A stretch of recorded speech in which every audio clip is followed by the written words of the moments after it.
அன்புடன் அனைவருக்கும் வணக்கம். இன்றைய சிந்தனை: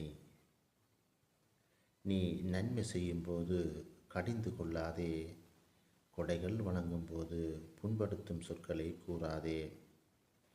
நீ நன்மை செய்யும்போது கடிந்து கொள்ளாதே, கொடைகள் வழங்கும்போது புண்படுத்தும் சொற்களை கூறாதே. கடும் வெப்பத்தை பனி தணிக்குமென்றோ, உனது சொல் கொடையை விட சிறந்தது.